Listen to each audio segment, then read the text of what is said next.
México al respecto de lo dicho el día de ayer por la secretaria de Seguridad Ciudadana. Muy buenos días. Querida Mónica, siempre es un gusto estar contigo y con tu auditorio. Muy buenos días. Muy buenos días. Pues, ¿qué opinan?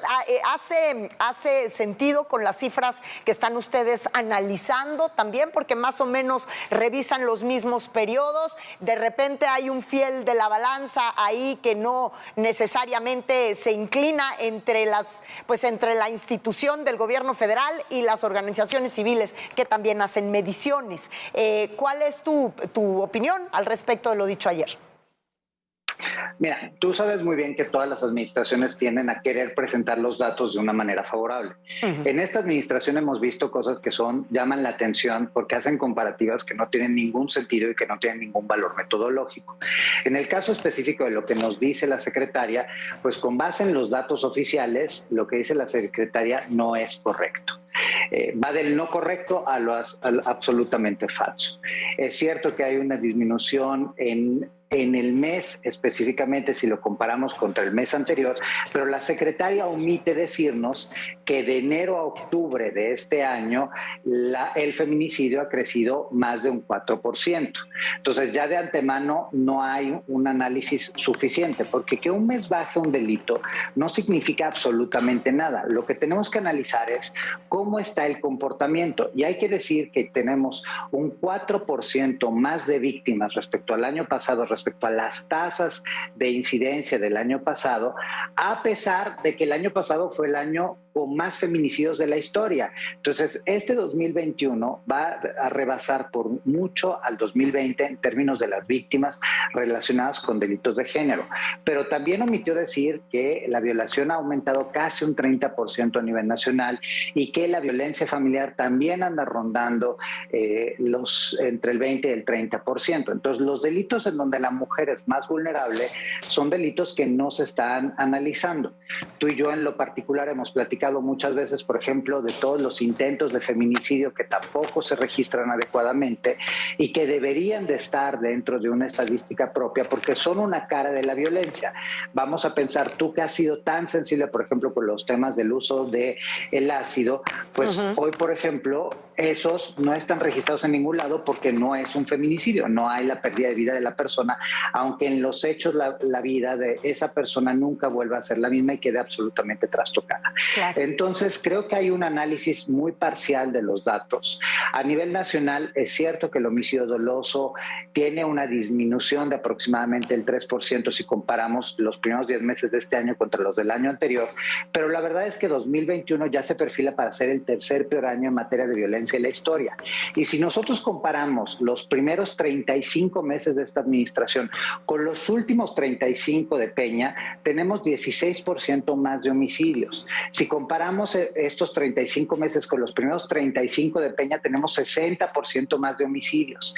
Y si comparamos estos primeros 35 meses contra los primeros 35 de Calderón, tenemos más de un 100% de homicidios. Es decir, no hay forma de reconocer que vaya bien. Ya al día de hoy, o sea, a octubre, ni siquiera a noviembre, a octubre de este año, ya habíamos alcanzado más de 103,000 homicidios. Entonces, las cosas van muy mal y el homicidio se encuentra aplanado, pero aplanado en una meseta alta, y estos son los 3 años más violentos desde que tengamos registro de homicidios, y eso no es aceptable. No se puede salir a felicitarse por una tragedia de esta naturaleza y por la ausencia de una política pública que permita reducirlo.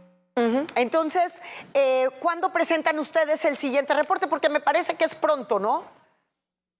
Efectivamente, mira, hoy presentamos el Observatorio Legislativo porque hay que decir que no solo se trata de un tema del Ejecutivo. Hoy vamos a dar a conocer cómo están trabajando las comisiones de seguridad, justicia y legalidad.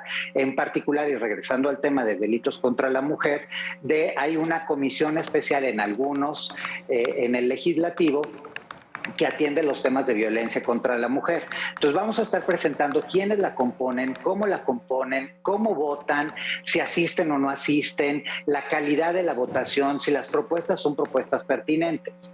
Llama la atención que, por ejemplo, en este periodo lo que estamos viendo es que hay las comisiones de Seguridad y Justicia en el Congreso Federal, en la Cámara de Diputados, aún no cumplen con todos los curules llenos. Hay entre un 14 y un 24% de curules no ocupados en comisiones tan importantes. En el sistema federal y en la Ciudad de México no tenemos una comisión de reinserción social, sabiendo que el sistema penitenciario en nuestro país está colapsado, está en el autogobierno y es uno de los principales elementos que producen violencia.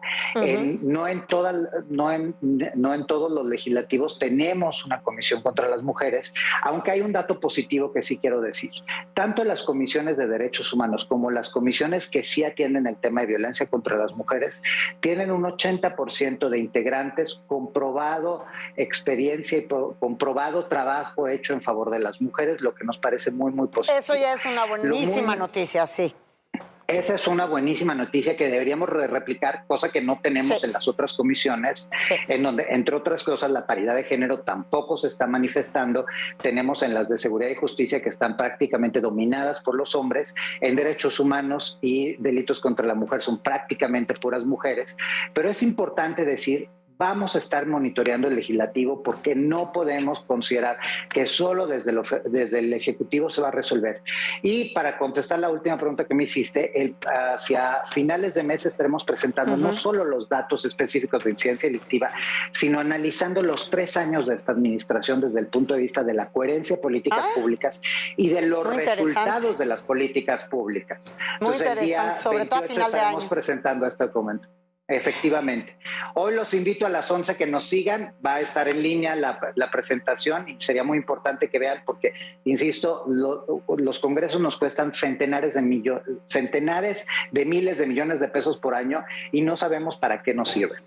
Pues entonces te espero aquí en el estudio, Francisco Rivas, director del Observatorio Nacional Ciudadano, para que conversemos acerca de este informe que van ustedes a presentar, este análisis sobre los 3 años del presente gobierno en materia de seguridad, porque además siempre hay que revisar en comparativo los datos oficiales con los datos del Observatorio Nacional Ciudadano, que siempre tendrá esos famosos otros datos. Gracias, Francisco Rivas. Muy buenos días.